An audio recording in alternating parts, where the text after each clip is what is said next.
안녕하세요, 초이팀입니다. 사람은 누구나 실수를 합니다. 하지만 여기서 중요한 차이가 있는데요. 성공한 사람은 실수해서 배우지만 실패하는 사람은 실수해서 아무것도 배우지 못합니다. 일화를 하나 소개해 드리겠습니다. 어느 날 스티브 대리와 제임스 대리는 승진 시험을 치르게 됩니다. 둘은 입사 동기로 과장 승진을 앞두고 있는데요. 안타깝게도 둘은 이번 과장 승진에 실패하고 맙니다. 이때 스티브 대리는 승진 평가 항목을 조목조목 따지며 자신이 부족했던 부분을 보완하려 노력합니다. 반면에 제임스 대리는 평가 방법에 의문을 제기하고 외부 탓을 하며 불평을 합니다. 그럼 다음 과장 진급은 누가 될까요? 네, 맞습니다. 둘 중 고기 잘 굽는 사람이 되겠죠. 농담이고요. 실패에서 근본적인 원인을 찾고 그것을 해결하려고 노력한 스티브 대리가 승진할 가능성이 높을 겁니다. 우리는 실패에서 배우는 것이 중요하다는 것을 잘 알고 있습니다. 하지만 그 과정에서 실수를 어떻게 발견하고 교훈을 얻을지는 잘 모르는데요. 바둑에서 우리는 그 힌트를 얻을 수 있습니다. 여러분은 TV에서 바둑 기사들이 대국하는 장면을 한 번쯤은 보셨을 텐데요.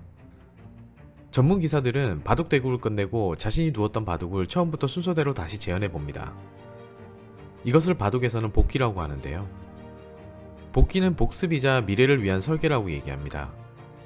대국 전체를 되돌아보고 반성하는 시간이며 그 과정에서 패자는 많은 것을 배운다고 합니다. 이 과정은 승자에게는 이기는 습관을, 패자에게는 이기는 준비를 하는 시간이라고 합니다. 그럼 우리는 일상 업무에서 어떻게 복기를 해볼 수 있을까요? 그 방법 중 하나가 이슈로그를 활용하는 겁니다.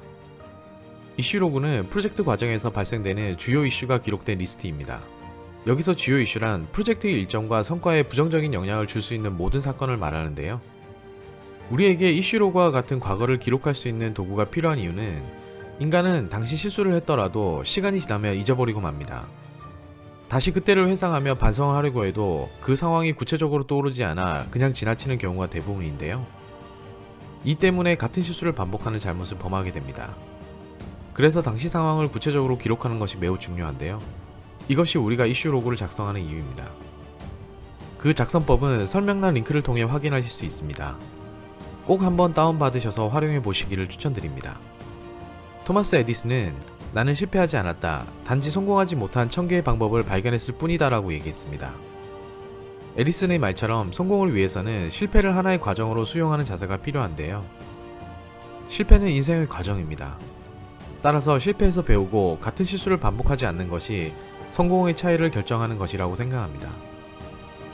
마지막으로 우리가 꼭 기억해야 할 것이 있습니다. 사람은 아무리 중요한 사건이라도 시간이 지나면 잊어버리거나 왜곡해서 기억하게 됩니다. 따라서 과거를 구체적으로 기록하는 습관이 매우 중요합니다. 기록을 통해 진실을 찾고 그 과정에서 배울 수 있다면 우리는 반드시 성장할 것입니다. 그럼 우리 모두가 같은 실수를 반복하는 바보가 되지 않기를 바라면서 마치겠습니다. 지금까지 초이팀이었습니다. 감사합니다.